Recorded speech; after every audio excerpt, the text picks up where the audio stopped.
Hello, my name is Sarah Murray. Today we will be talking about preventing kidney stones through the diet.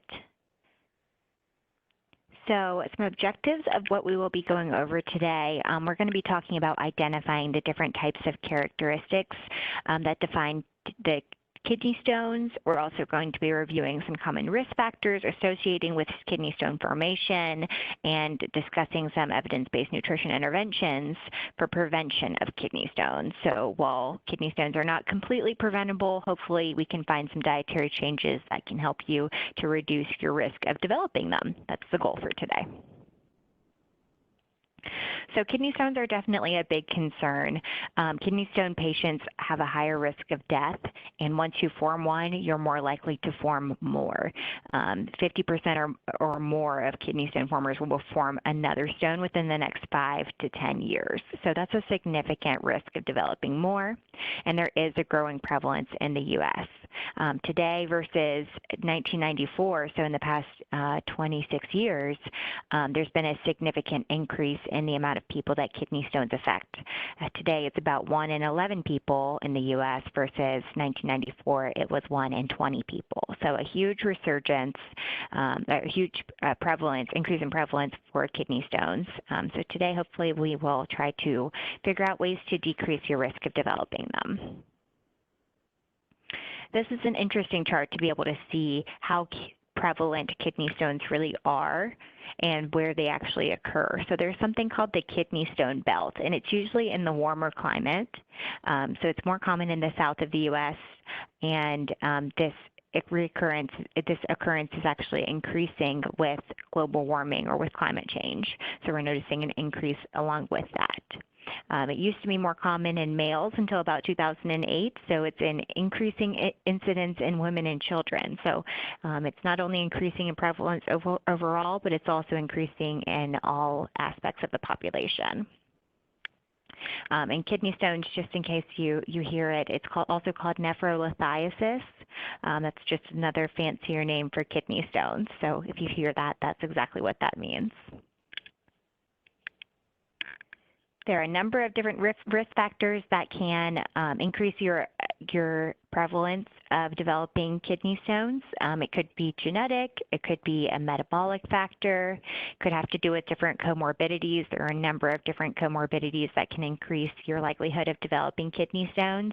Different medications can also play a role, and of course what we'll be going over today is diet. So overconsumption of different vitamins, minerals, supplements, micronutrients, macronutrients, underconsumption of all of those as well, underconsumption of fluids and different minerals can increase your risk of kidney stones. So we're going to be going through all of that today.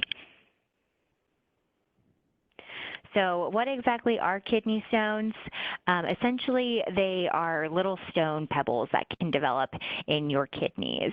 I kind of like to think of them as stones would develop. So if you think about something like a limestone, which is made up of calcium, it gets formed because calcium, it gets formed by calcium carbonate. Kidney stones are calcium oxalate, so you can think about how the kidney stones form just like how limestone actually would. And calcium is one of the most abundant minerals in our body, and oxalate is a natural byproduct of our metabolism. So calcium oxalate is the majority of kidney stones. Those two go together, and they can actually form that stone. And even a small stone can cause a lot of pain and be very disruptive. So any kind of crystals that form of that calcium oxalate can be very painful, and obviously we want to decrease your prevalence of developing those. So like I was saying, the majority of stones are calcium oxalate. It's made up of that big red piece of the pie there. 80% of stones are calcium oxalate. So a lot of what we're going to be focusing on today is in order to decrease the prevalence of calcium oxalate stones. Calcium phosphate is also quite prevalent, and oftentimes the stones are actually a combination of calcium oxalate and calcium phosphate stones. So you'll see a combination of the two. Uric acid stones are also quite prevalent, often found in those with diabetes. And there's some other types of non-calcium stones that are less prevalent. Struvite, that's likely caused from infection. Those are typically the very large stones. So if you've ever seen an extremely large stone on an image anywhere, it was probably a struvite stone. So much more rare. Cysteines are also a more rare type of stone that we typically don't see too often. Most of them, like I was saying, are those calcium oxalate or calcium phosphate stones. So analysis or evaluation of the stones, of course, you're going to have this stone available to be able to analyze what kind of stone it actually is. So oftentimes people pass the stone and they don't collect it and they don't know what type of stone they actually have. So we can gander that it's going to be the calcium oxalate stones, but we don't know for sure. So if you can get a stone analysis, that would be the most helpful to determine what kind of stone you actually have. But you can also do a 24-hour urine collection to see which stone you're most likely of developing. We can actually check the urine and see what the different metabolic effects are there, what you're actually looking at in your urine, what the different minerals are in your urine. And the graph on the right here, you can see how a stone might be able to form a little bit more visibly here. So it's supersaturation, that is the driving force in stone formation. So you can see at the upper right, you see the urine supersaturation. The urine's very dense, and then it starts to break off into little crystals, so you get that crystal growth. And then those crystals can start to aggregate together, so they start to form together. And then you can actually develop a stone from those crystal formations. If those crystals become large enough in that aggregate form, you can actually develop a stone in that way. So we want to avoid that supersaturation to start with. We want to keep your urine very diluted as possible. There's some other ways that they can evaluate your urine analysis. There are a number of different ways there. Your urologist could likely be the one who would do a urine analysis, a 24-hour urine collection to determine which stones you're most likely of developing. That can help us to hone in on how to actually make some specific dietary recommendations. But as I said, today we're going to go over some general rules of thumb to try to decrease your likelihood of developing those stones. So start with dietary considerations here. So the first one that we want to focus on here is adequate hydration. And staying adequately hydrated does reduce the likelihood of those minerals actually binding together. So it helps us to avoid that supersaturation state. A general recommendation is about 64 to 80 ounces of water a day. So if you had, a standard 16-ounce bottle of water, it would be at least 4 bottles of water a day. So trying to make sure you're getting at least 64 ounces a day as a baseline. If you're sweating or exercising, or if you're sick and vomiting or having diarrhea, anything like that, you want to make sure that you're increasing those fluids from there. And one great way to look at your hydration status is by looking at your urine. So when you're going to the bathroom, check out your urine, see how light or dark your urine might actually be. We want it to be lighter, but we do want a slight tint there. We don't want it to be completely clear. We do want some waste products in your urine. So a very light yellow is the goal. And of course, if you're taking certain types of vitamins or medications, that can impact the color of your urine. So do take that into account when you're looking at your urine. But I do encourage everyone to look at your urine. You're the only person who's going to look, so please just do yourself that favor of looking at it. And there are some rules of thumbs that you can try to follow to try to make sure you're consuming enough fluid. One is that you can divide your weight in pounds by 2, and that would be how many ounces you would want to drink in a day. So if a 150-pound person wanted to determine how much they should drink, divide that by 2, and that would be 75. So 75 ounces of water per day would be the goal for that person. But that's just a standard rule of thumb. Of course, you want to take into account how much you're sweating throughout the day, how many fluids you're actually losing throughout the day. Are you, sick? Thinking about those other factors as well. Another one that we want to make sure that we're focusing on is avoiding excess sodium. So excess sodium in the diet, also known as salt in the diet, causes increased calcium in the kidneys, which can lead to a increased likelihood that oxalate will actually bind to it. So if that calcium oxalate stones, we want to avoid having too much calcium in the kidneys. So we want to make sure that you're not eating too much sodium in your diet. So there's a number of different odd things here that you wouldn't realize actually impact the likelihood of that calcium oxalate stone formation, but excess sodium is definitely one. So how do we focus on watching sodium in our diet? We want to try to stick to about 1,500 to 2,000 milligrams of sodium a day. That would be the goal there. You can find this on your food labels. You can find sodium on your food labels. But just to give you an idea, the typical American is eating about 3,600 milligrams of sodium a day. So this is a low sodium diet. It is a reduced sodium diet, especially compared to what the typical American is eating, about half as much as what the typical American is eating. Thinking about ways that you can spice your foods or season your foods without adding extra salt is going to be really helpful. Using different herbs and spices, different methods of cooking your foods like grilling or slow cooking can increase the flavor without having to increase salt or sodium to the dish. Any kind of canned or processed foods, you really want to focus on the food labels there. Check to see how much sodium is actually in your food. And of course, looking at that serving size and servings per container too, because if you're going to eat the whole container and the serving size is 1/8 of the container, that sodium that's listed on the food label there is not really going to be totally accurate for a serving, for your serving. So thinking about that as well, looking at the serving size and servings per container, shoot on down to that sodium and see how much sodium is it per serving. Think about how much of it you might actually eat of that food. And a standard rule of thumb that some people like to follow is sticking to about 400 to 600 milligrams of sodium per meal. That would give you about 200 or 300 milligrams of sodium left over if you wanted to have a snack at some point in the day. But that's just a quick rule of thumb. You have this bank essentially of 1,500 to 2,000 milligrams of sodium to stick through for the whole day. So, just think about how you're going to use that.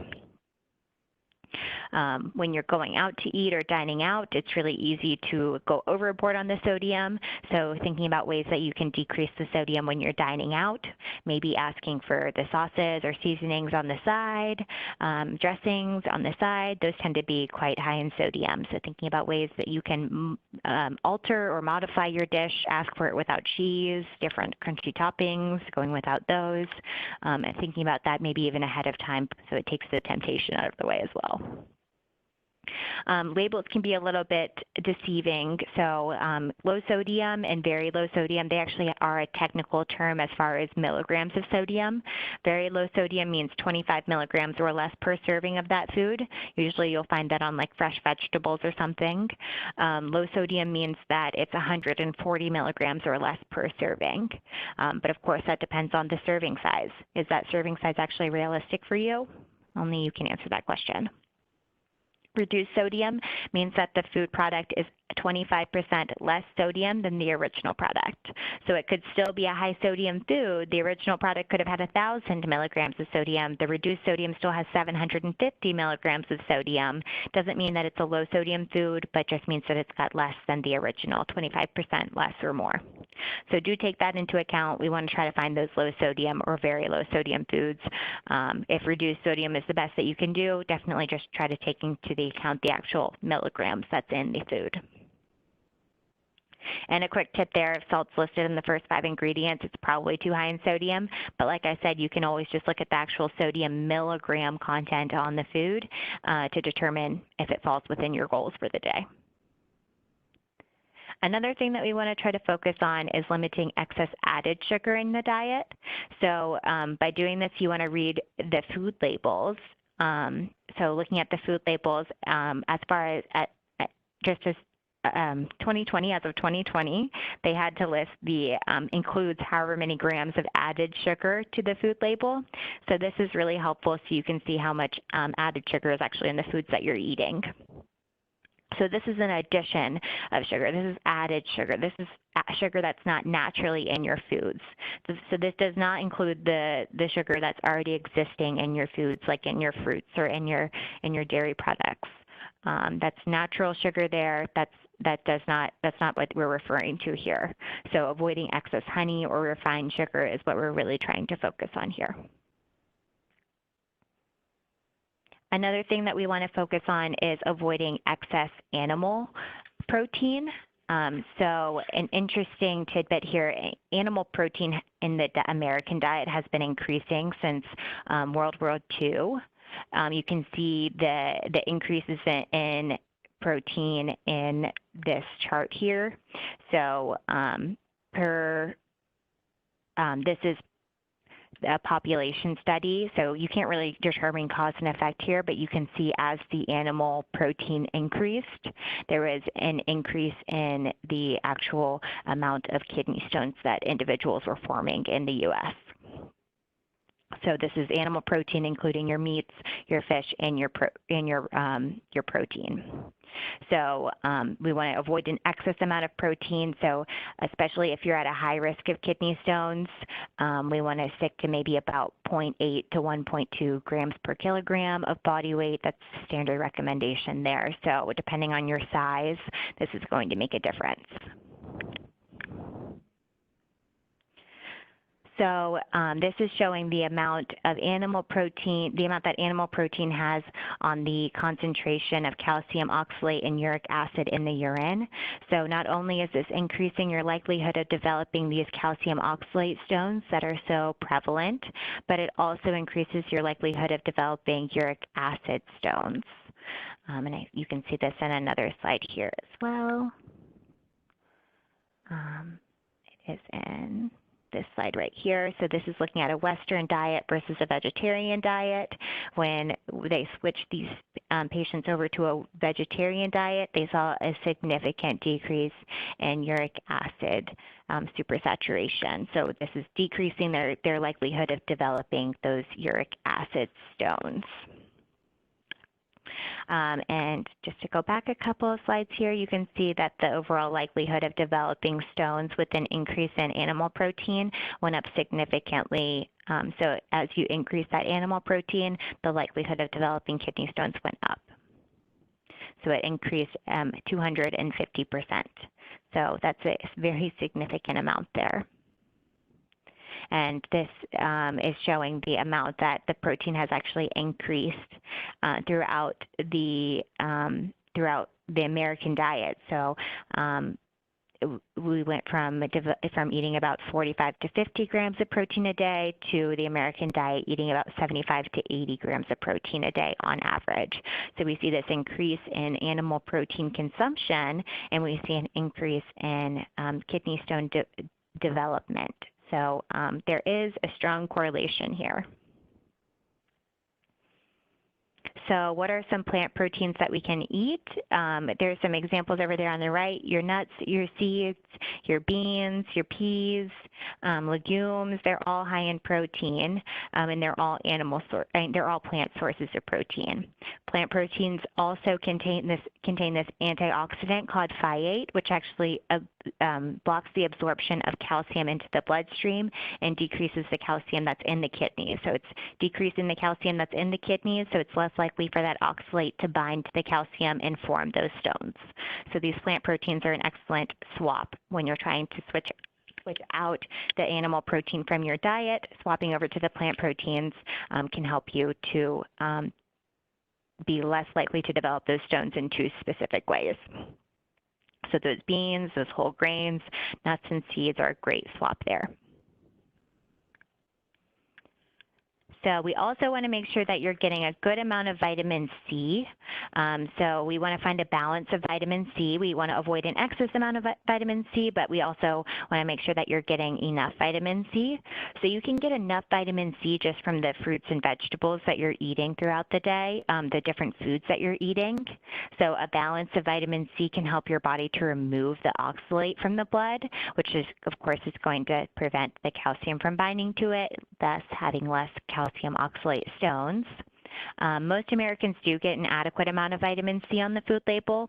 amount of vitamin C in their diet. They actually removed it from the food label because the average American was actually achieving the standard recommended amount, which is about 60 to 90 milligrams a day. You definitely want to avoid supplementing with too much vitamin C because that can actually increase your risk of kidney stones. Definitely no more than 500 milligrams of vitamin C a day. That does increase your risk of developing stones. And just to give you an idea here, your orange is going to have about 45 milligrams of vitamin C per serving, pineapple 48. So you can very easily get to the recommended amount of about 60 to 90 milligrams depending on your size. Things like red pepper over and above the RDA, if you eat a whole red pepper, kale, broccoli, green peppers, there's plenty of vitamin C in these foods. So you can easily get your RDA, your recommended daily allowance or recommended daily intake for a day just based on the foods that you're eating. So you don't need to take the supplement, but you do want to make sure that you're eating enough. We also want to make sure that you're getting an adequate amount of magnesium throughout the day. So this can help block oxalate from entering the bloodstream. And just to reiterate here, oxalate is something that we not only eat in our diet, but also it's something that's formed in the body. It's a byproduct of metabolism. So as we're breaking down foods that we eat, our body naturally develops oxalates. So we want to make sure that this oxalate that is going to naturally be in our blood is not binding to the calcium that's naturally going to be in our blood. So the daily recommended intake of magnesium is 420 milligrams. This is going to be in things like our nuts and seeds, also going to be in our tofu. Chocolate is a good source as well. You can see different contents of different foods and different volumes over there on the right as well. So plenty of delicious foods are going to be high in magnesium, but also a lot of plant-based proteins are high in magnesium. So this is another great way to make sure that you're getting adequate amounts of magnesium, and it's also a great way to reduce your intake of animal protein. So a win-win there. We also want to make sure that we're getting enough potassium. This helps to bind to calcium so that oxalate doesn't bind to it, so it kind of competes with oxalate for that calcium. And we want to make sure that we're getting most of it from our vegetables because we can get a ton of it from our vegetables there. We want to balance this one with a low sodium diet like we already mentioned, and the recommended daily intake for potassium is 4,700 milligrams, 4,700 milligrams of potassium a day. This one is listed on your food label, so you can actually see the potassium that's listed in your foods, but we really just want to go for those high potassium foods to start with. Bananas, potatoes, green leafy vegetables like spinach, lentils, they're all high in potassium, and most Americans are actually not getting enough potassium in the day, so we want to make sure that you're eating enough of these high potassium foods. Here's a list just to give you an idea. Potatoes very high in potassium. Avocados are very high. Dairy products are quite high in potassium as well. Beans, spinach are a great source. Oranges, you can see the list there, but they're all excellent sources of potassium. So we want to make sure that you're getting plenty of these fresh fruits and vegetables and plant proteins here as well. So definitely reflective of this overall diet. Calcium is another one that we want to make sure that we're getting enough of, but we don't want to eat too much of it as well. So the recommended daily intake is 1,300 milligrams, but we want to avoid having much more than 1,800 milligrams of calcium a day. In a low calcium diet, oftentimes people say, okay, well, I have these calcium oxalate stones. Let me reduce the amount of calcium I'm actually eating in my diet. And that's actually not linked to decreasing calcium oxalate stones. You can see in this one study here, they were looking at the overall recurrence of calcium oxalate stones, and they saw in a low calcium diet, they actually saw it was not as beneficial as somebody following that recommended daily intake of calcium with a low to moderate protein and low sodium diet. So low calcium diet is not what's recommended whatsoever. We also want to make sure that we're getting adequate fiber in the day. And guess what? You can get those through those fresh fruits and vegetables and plant proteins. So we want to make sure we're getting adequate amounts of fiber. Most Americans are only eating about 15 grams of fiber a day, whereas the recommended daily intake is about 25 to 30 grams of fiber a day. And this is depending on your size and male versus female as well. And you don't want to just increase this fiber intake overnight. You want to gradually increase it, because if you do eat it too much at once without being used to eating it, you can get a lot of GI distress. So while increasing your fiber intake, you want to increase it slowly. You also want to make sure that you're drinking enough fluid. So going back to the recommendation as previously discussed, making sure you're drinking enough water, preferably water. Anything decaffeinated and calorie-free is technically going to be hydrating. So trying to drink plenty of fluids as you're increasing your fiber. And like I was saying, most Americans aren't eating enough of it. It does decrease the absorption of that oxalate from the colon into the bloodstream. So fiber is very wonderful in that way. Some additional tips just to take home and think about. You want to try to take your vitamins. If you are taking any kind of potassium or magnesium, you want to take it in the citrate form. This is really helpful because it helps to bind to the oxalate that we're eating. So you can also put some lemon juice in your water, so 4 ounces of lemon juice or about half of a cup of lemon juice, and distribute that throughout the whole 64 ounces of water that you're drinking throughout the day. That can help to decrease the formation of those calcium oxalate stones. You can measure the pH of your urine. You can go to your urologist and get that 24-hour urine analysis, or you can measure the urine pH on your own. That's something that you can just order online, a pH test to see how your urine is. You typically want to stay between 6.4 and 6.8. So these 2 points can help you to stay in the range. So eating that citrate form of your potassium and magnesium, and also the lemon juice can help you to stay within that goal as far as your urine pH goes. And of course, you want to talk to your physician about any of these suggestions before you go ahead and follow through with them. But in general, avoiding those processed foods, making sure you're eating adequate amounts of those vegetables and fruits, those plant-based proteins, and making sure you're eating healthy fats with that as well. That can help you to make sure that those vitamins are all going to be absorbed in the body. And you want to avoid too much of that oxalate that's being formed. So thinking about ways that you can maybe avoid excess oxalate. Collagen and gelatin are both big sources of oxalate in the diet. So if you're eating collagen or gelatin or supplementing with them, I would consider getting off of that supplement. It could be forming too many oxalates in your body. But most people are not eating too much oxalates. It's usually that increased production of oxalates that's actually occurring in the body by that metabolic action. So in conclusion, we want to try to increase our consumption of plant proteins. There are plant foods. They're not only good sources of vitamins and minerals, antioxidants, and also fiber. So they can help us to reduce that kidney stone risk. Ask your urologist to see if you can get your kidney stones analyzed, or perhaps getting a urinalysis, getting that 24-hour urine screening to see what you're most likely to develop based on what your urine content is. And of course, talk to your healthcare provider, see if there's any specific recommendations for you. You can also ask to talk to a dietitian to get some specific recommendations, actually learning how to apply different recommendations that we talked about today. But I think an overall shift to the plant-based proteins and the plant foods, making sure you're eating adequate amounts of that, avoiding too much of the processed foods, which will also help you to decrease your sodium intake. Those are all general recommendations to help you decrease your risk of forming kidney stones.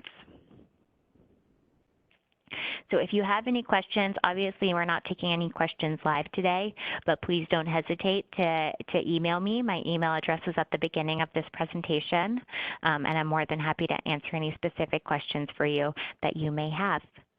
Thank you for listening.